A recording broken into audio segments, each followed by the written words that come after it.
Hi and welcome to Boombox, the home of collaboration with me, Noize London and MusicByLukas.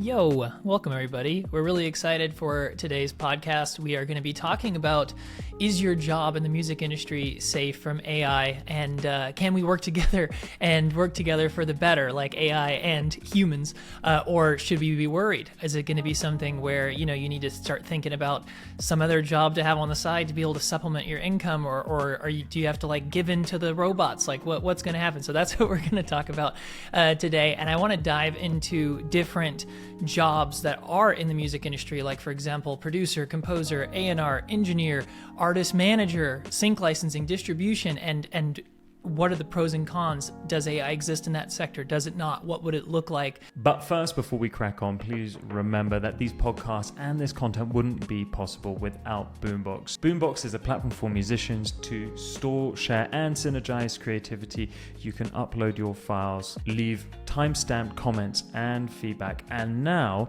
create chords with AI. Lots of features there to be excited about, and you've got a feature that you're particularly excited about, aren't you, Lucas? The artist profiles, because it's going to make it easier to collab. So you're going to be able to search for artists that you need, like search for a vocalist that does specific genres that's available to either for hire or is looking for collaborators. And so that's a new feature that is coming very soon. Before we get onto the long list of jobs at stake because of AI, I'm wondering if we could just take it back 60 years and just let the listeners know and understand how long AI has actually been around for. All of a sudden, it seems like this current threat because we, i.e. the public, have access to it, completely free access to it, due to the computing power which we're able to purchase, at the Apple Store. And of course the internet. But I don't know if you knew this, Lucas, but the first AI, the first algorithmic music composition was created in 1960 by a Russian teacher called Rudolf Zaripov. And this was done on something called the Ural 1 computer. And I don't have much more information on that other than it was 60 years ago, which is well before our time. And then, how'd you find out about this? Did you ask AI to find that answer? Did you ask ChatGPT? Actually, I didn't for this, but I did later on. ChatGPT wasn't able to give me such a detailed response of what I wanted. I had to dig a little bit deeper. I love ChatGPT. I also think it's very stupid sometimes, but robots, please don't record that and kill me in the future. And then there actually seemed to be a bit of a gap with AI, and the next sort of important findings were, or creation was done by JukeDeck, which is which is a website that let people use artificial intelligence to generate original royalty-free music for use in their videos, which is something that we'll touch on with you talking about sync licensing. But again, it wasn't made available for the public until 2015. Mm-hmm. And then Google came out in 2016 with several music AI applications, some of which we'll dive into a little bit later. Yeah, it's really interesting to hear the history of that and how it's been around for a lot longer than you think. And I agree. I think the biggest thing, and I'm sure we're going to talk about this a lot, is that the AI in general is not super, super customizable or advanced across the board. But that doesn't mean that it's not going to be in very near future.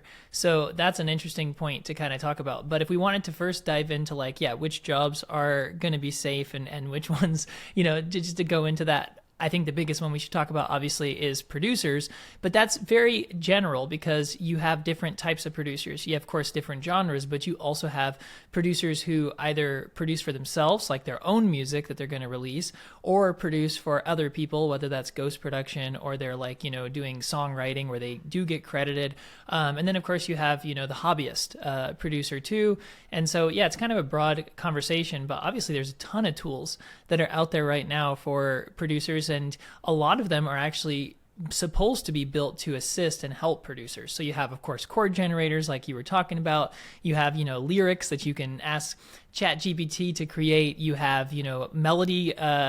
You have even complete track creation. You have a lot of tools that are out there. But would you say that they're very quality yet? Have you seen any really good ones yet? Or how are you feeling about AI tools for producers? Honestly, they're terrible right now. They're not good at all. But that doesn't mean that they won't be. It's not about whether they're good. What is that? That's completely subjective. They're good compared to what I have been doing for the past 15 years. Everything has to start somewhere, and the whole thing with AI is that it's a learning tool. So the more we input, the more it understands, the better it's going to get. So without loads and loads of people actually using the tool, the AI cannot improve. So shout out to everyone who is trying to use AI to help produce their music. I don't know if anyone has asked ChatGPT to write them lyrics, but they're not good. It's interesting. They're interesting. It's very like, I don't know if in school when you were younger, if you ever had a class where you had to like write your like mom a poem for Mother's Day, and it's like, it's just very basically a little bit cheesy. You're saying it's very cat sat on the mat kind of rhymes. Starting off point though, creativity. It's where not to start probably is. Like Okay, so then you hear about, obviously, tracks that are coming out now by Drake that are not Drake, made out of AI, and they sound pretty darn good. I mean, you hear some of these songs, they're not perfect. Like, you can tell, for example, sometimes that they're not exactly the same as, like, because I've heard ones by, like, The Weeknd, performing Michael Jackson songs, or Michael Jackson performing The Weeknd, et cetera, Kanye West doing a country album.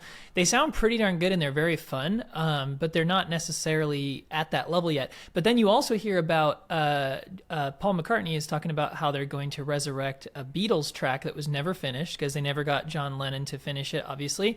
He's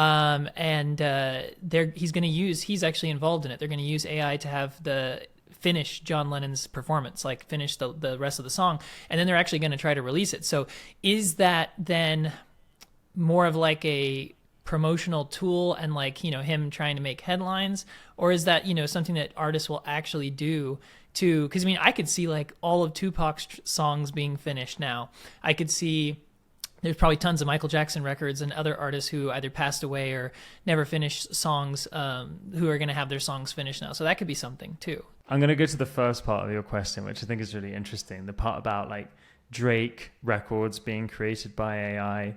So I did a bit of a deep dive on this too, because I was like, these sound exceptionally good, and having like a general understanding of the tools that are out there to create music.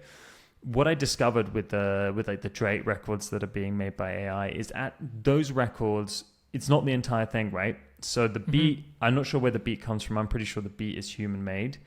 And then the lyrics are written by a ghostwriter. He calls himself, or they call themselves the ghostwriter.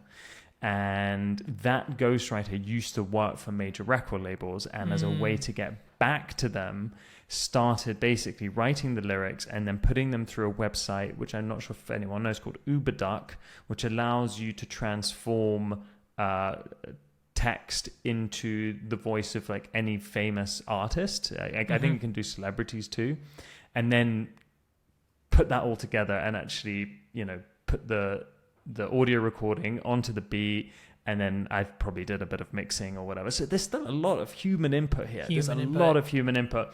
It's a little more clickbaity and engaging when you're like, AI created this, and everyone's like, oh my God, well, we actually ever need Drake. But the reality is you have a super talented musician behind those records, making them guiding the way, as they do. Yeah.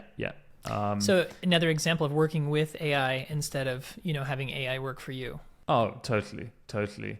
And coming back to like the past as well, because I think that's really important for people to understand, is the Roland 808, which is the most famous drum machine of all time, was designed so that guitarists and bass players could go home and practice without the drummer, right? That's why they were made, and they were a complete commercial failure. But what happened is some people were like, hey, this sounds kind of cool. Let me make techno with this. Let me make hip hop with this, right? Because it was just a much easier way of getting rhythms going. Right. And then it was their interpretation and conceptualization of how to use it that created a whole new sound. And I think we might see this with AI too. It's not necessarily that AI will take over. It's more that people will start to use it in very imaginative ways, just as we spoke about with the Drake record, right? I do think in order to use AI, you do need to be very literate, right? You need to know exactly what to prompt it with, exactly what to write. And that in itself is a skill. So if you're thinking that AI is just going to solve all your issues and you know, it's not going to teach you to write better sentences. You still need to be able to give it the information. And sometimes, I am sure you've used ChatGPT, who hasn't these days? But it can be quite exhausting trying to get ChatGPT to output what's in your mind. You know, as good as your prompts can be, sometimes it just doesn't get it. Yeah. 100%. And sometimes, like, for example, you could ask it for YouTube titles similar to this YouTube title, and the ones it comes back with are just like not good. You're like, well, this is not good trash. At all. Yeah, exactly. And I don't think it's at that point where it can be done without the humans. But so like another interesting one I think to talk about is A&Rs, because I'm going to hypothesize here a little bit, because I don't think that this kind of software exists, but I do think like it could make the A&R's job not be replaced, but AI could make an A&R's job so much easier. Because, for example, there could be like a screening software where you could type into you could have all these demos in your inbox, and you could type in that you only want to have demos that have vocals. AI should be able to tell which ones have vocals. Maybe you could say you only want demos that are this BPM to this BPM. Easy. It should be able to tell you which ones have those BPMs. And you should be able to go even as far as being like, oh, well, I only want ones that are this dB or louder, so you can get ones that are mastered. So I think that there are ways that even jobs that are outside of the traditional like producer engineer, and actually if we talk about engineers, there already are tons of AI mastering tools. They're not the best necessarily, but they are getting better. But yeah, what do you think about for labels? I mean, they could make the whole process of not having to go through all these spam demos a lot simpler. And they could probably even have auto replies to artists, and then you could customize them from there. Like, there's so many options. I think that's really cool. I think that concept is like, having that concept added to the fact that, you know, how many demos do labels get? But then are the labels being open about what the algorithm is searching for? And then are people going to use that to their advantage? And then are A&Rs also going to be paranoid that they might be missing some sort of gem, the big what if? You know, what if a song doesn't have vocals but does happen to be really good, or isn't mixed to this volume, but it is just in need of a bit of engineering or a bit of assistance. I think what could be cool, I mean, and thinking of this as like as an addition to what you said, is what if the AI was able to normalize all the volumes of the demos coming in, so then it was also fairer when listening back to them, being like, okay, I'm listening to them all at the same mastered volume, so regardless of whether one person has, you know, access to a lot of money to be able to invest in their music with professional mastering engineers and someone doesn't, it levels the playing field a little. I have $1 million idea that might not be $1 million idea, but the idea is, what if you could create an AI A&R to test your own music? So for example, you input your track link as an artist to the AI A&R, and it immediately recognizes things. Well, it's not mastered that loud. Well, you should probably add vocals. Well, this is, the mixing is not perfect, or whatever. Like, that could be pretty cool. I think that would be amazing. In the tool the AI tool that I was using called, oh my gosh, what is it called now? I think it's a WAV tool, which is basically, it's a DAW with ChatGPT 4 built in, and then it helps make suggestions. It kind of has that same idea as like, here's a set of chords, and then it makes suggestions. Oh, you should try this and try this. Again, it's not there yet. It's like, it's so far away from where it should be. And one of the issues is it doesn't understand yet how to listen to the piece of music as a whole. It only registers the different parts. So I don't know how that translates into listening to a finished piece of music. But so many comedic ideas are coming back to me. Like, for example, as an artist, are you able to input all of your warnings before you submit the track? Like, just so you know, it's not mastered yet, and it's just an idea, and I've only been working on it really late, so cut me some slack. Like, can you give it like a handicap, like how intense you want the feedback to be? And then like, if you want it to be like straight up rude with you, like your voice kind of sucks, like if you're like a singer or something. Like you're either getting it from like Simon Cowell, yes, or Rick Rubin. You right. have someone very, very peaceful who's guiding you creatively, or someone who's just sending you red X's over and over again. Yeah, it's got to be Simon Cowell, right? I mean, he is just notoriously difficult and unimpressed.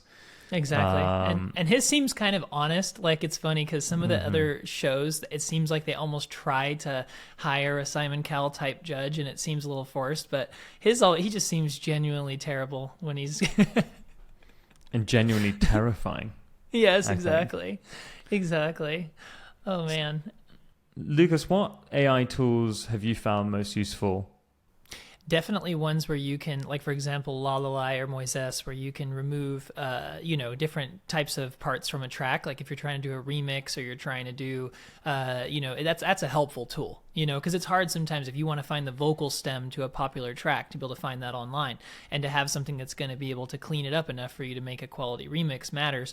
But also there's really cool ones that are not necessarily AI, but for example, like the Captain Chords plugins that will, assist you with chords for inspiration or bass lines or drum beats, and they'll kind of sync together and make your whole track kind of like it assists you. Because the thing is, not every artist is perfect at every element. Like some may just really not be good with drums and they're always just using samples, and it might be more creative for them to use some sort of AI type tool to create better drum loops or to spice up their tracks. But what about you? Have you found anything really cool?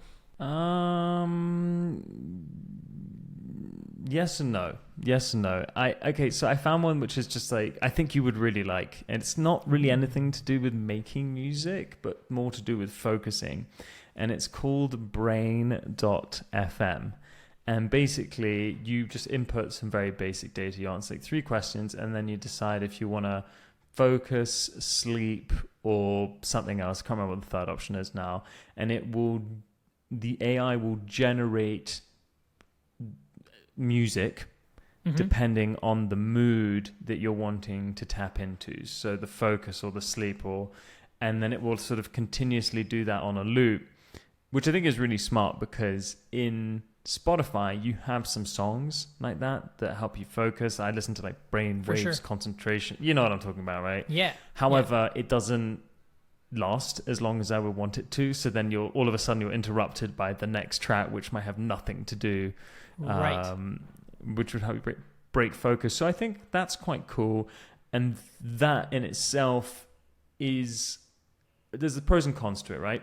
It's an awesome tool which is going to, I'm sure a lot of people use these kind of audio tools to help them lock in or help them sleep, but then that's only going essentially to one artist, right, being Brain.fm, whereas with the other soundscapes created in Spotify, you are paying royalties to someone, to a creator, and therefore you're investing more into the art space. Yeah, there's also something to be said about when you hear a song that's just stunning, like, like the vocals or something that like maybe you couldn't have came up with, or it leaves you in awe of like, how did they do that? Like, there's so many songs out there where you're like, this person is just magical.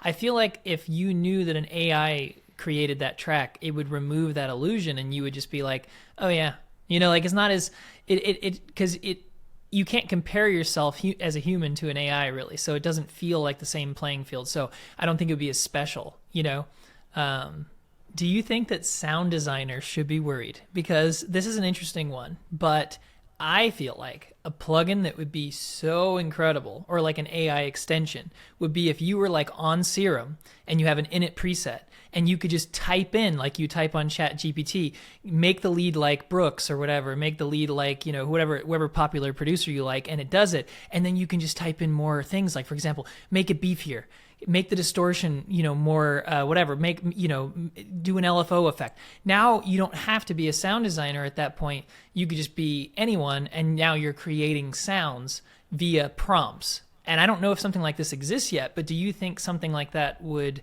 be cool? And do you think that sound designers should be worried about something like this coming out? I think if there's like a learning aspect to it where it's guiding you through like your tutorial and you're new to something like synthesis, that's really useful. But it all comes down to, for me anyway, economies of effort. Is typing what you want faster than just doing it yourself? Where's the trade-off? Because getting to the first part of the preset, 100%, make the lead like this from the last Fred Again record, whatever, right? Great. It gets you 90% of the way there, and then you want to edit it. But if I was having to type something in every time I wanted a change, rather than, it's kind of like, it's like you posted a great meme today of the stairs heading to the wall. There's it's like the whole, like, there's no elevator to success. Yeah. You got to take the stairs. And I think at the end of the day, if you do put in the work to understand your tools better, you're always going to get so much more out of them. If you're not striving for originality, and you want to learn, I think that it could be incredibly useful, because something like synthesis it's difficult. It's a really difficult topic to learn and to understand. So any assistance with that is definitely a positive thing. At the end of the day, people are copying each other's sounds all the time. Maybe it just happens like a little quicker with a sound design AI tool, but it's not necessarily like, it's not something that I think anyone should be worried about. It's just comes back to the drum machine, right? Yeah. You've seen the video as well of Zane Lowe and the producer from Gorillaz. I forget his name right now. And how he took a loop from this old like Casio keyboard, basically, and turned it into one of his biggest hits. No one's sitting there being like, I can't believe that you did that. And everyone's like, wow, that's a banger. Good for you. you know? 100%. So it's about who gets there first, who gets to understand how to use the tool the best first. But you and I could have listened to that loop on that Casio keyboard and be like, well, this is terrible. Right. But he was able to interpret it in a completely different way. And that's the beauty of creativity. So this is a maybe good, potentially final point here. But if every artist has access to tools that are going to help them with their music contracts, that are going to help them with reviewing, and I'm speaking like in the future with like, figurative ideas of all these things we talked about. So they're going to help them with reviewing their tracks and making sure that they sound good before they submit to labels. They're going to help them with, sound design and creating the sounds that they want via prompts, et cetera, et cetera. It almost feels like if you want to kind of be successful as a music artist and not be left behind or like, at a big disadvantage, do you need to then accept AI? I mean, there might be some, because you might need, if you're not going to have access to these tools and others do, are they not jumping ahead of you? There might be some people who, of course, are like anti-AI, and that's their edge. Like they get this, maybe there's going to be like this crew, kind of like how there's a group of people who don't have social media and they kind of connect, I guess, in person. It's like, maybe there'll be like that niche group, but is it one of those things where every artist out there like is eventually going to start using some of these tools and give in? I mean, as analog as one wants to be, when you're on the other side of the playing field and you start to engage in that uphill battle, you might end up being more successful than everyone else. However, the risk is far greater. To be able to stay true to your art, you need time. And if AI can help you generate more time and give you more freedom, then ultimately that's how you're going to be able to use it to your advantage. Just like when you made this reference in one of our meetings about a month ago, about how when everyone made the switch from from tape to digital, people didn't think it was going to take off. People didn't think that this sort of reinvention of the DAWs were going to be the mainstream. They're like, doesn't sound good enough. It doesn't have the same feeling. But lo and behold, everyone is using DAWs. But at the same time, everyone is also using tape plugin emulations, right? So right. So we're kind of going like full circle with everything. Early adopters aren't necessarily going to be the successors, but they usually have a better and deeper understanding of how to use the tools. So my advice to anyone right now would be, find the tool that works for you and learn to use it really well. And it's like the same with like, buy the synthesizer that works for you and learn to use it really well. Economies of effort are a big thing with AI, because there is an AI tool that can basically do everything for you right now. So you could spend all day on 10 different AI tools, but that's probably not going to make you very productive or creative. That's a really good point. I think you've honestly, you've been dropping a lot of wisdom today. So thanks, Fabio. Thanks, Mel. Thanks. Well, you too, man. You too. Yeah. Well, a lot of it is from conversations that we've had in the past that spring to mind, as we dive deeper on this topic. But I think we should definitely take another episode in the future and talk even more when we see more developments on AI, and really start to think about the opportunities and the threats as the evolution progresses. Thanks, Lucas. You can find me on Instagram at Noize_London. And me at MusicByLukas, and Boombox at boombox.io. Thanks so much for listening, and we'll see you very soon. Peace.